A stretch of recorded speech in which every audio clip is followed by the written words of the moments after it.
বিসমিল্লাহির রহমানির রহিম। আসসালামু আলাইকুম। কেমন আছেন সবাই? আশা করি সবাই ভালো আছেন। আপনাদের দোয়ায় আল্লাহর অশেষ রহমতে আমিও ভালো আছি। দর্শক, আমার এই চ্যানেলেতে বিভিন্নভাবে খামারের ভিডিও দিতে থাকি। কেন?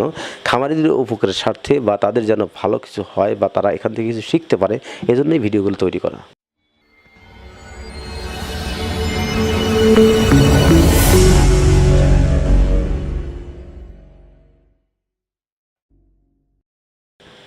তো দর্শক, হাঁসের প্রধানত কী কী রোগ হয়ে থাকে?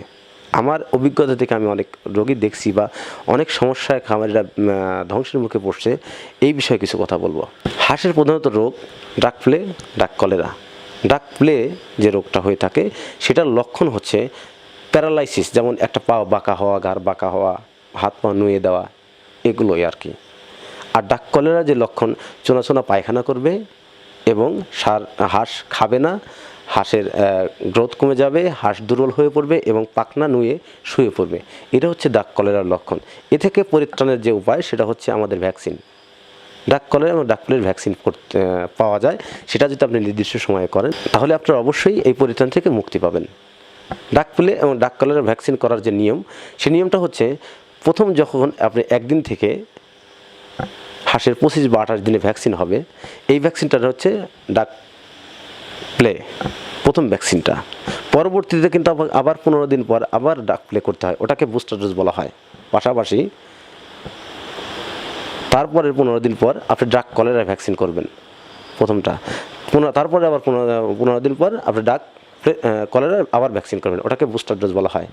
এইভাবে আপনি ডাক কলেরা ডাক প্লের ভ্যাকসিনটা করতে পারবেন। তারপর দর্শক আরেকটা কথা বলি, যারা বিদেশ থেকে আসছেন এবং হাঁসের জন্য হাঁসের খামার করার চিন্তা ভাবনা করছেন বা খামার করছেন, যারা নতুন হাঁস কিনছেন তাদের জন্য একটা গুরুত্বপূর্ণ কথা, সেটা হচ্ছে কিভাবে আপনি সংগ্রহ করবেন। আসলেই আপনারা যারা হাঁসের খামার করতে যাচ্ছেন এবং হাঁসের ক্রয় করার চিন্তা ভাবনা করছেন, যেখানে যাচ্ছেন তারাই কিন্তু সবাই বলছে আমার হাঁসটা ভ্যাকসিন করা আছে, বিক্রি করব।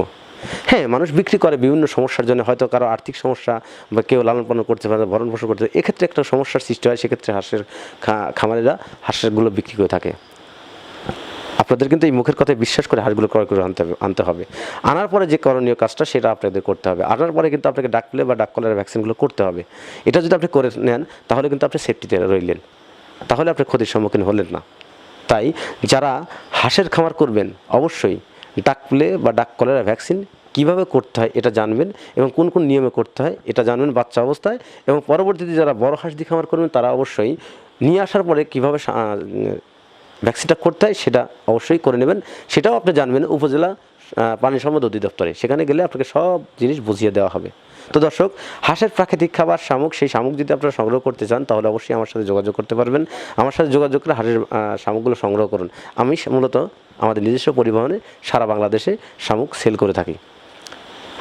হাঁসের যে প্রাকৃতিক খাবার সেই শামুকের দাম এখন 250 টাকা বস্তা, ওজন থাকবে 40 থেকে 42 কেজি। যাদের শামুক প্রয়োজন ডিসক্রিপশনে নাম্বার দেওয়া থাকবে, ভিডিও স্ক্রিনে নাম্বার দেওয়া থাকবে, আমাদের সাথে যোগাযোগ করে শামুকগুলো সংগ্রহ করুন। তো ধন্যবাদ, আজ এ পর্যন্ত দেখা হবে পরবর্তী ভিডিওতে। ততদিন ভালো থাকেন, সুস্থ থাকেন, আল্লাহ হাফেজ।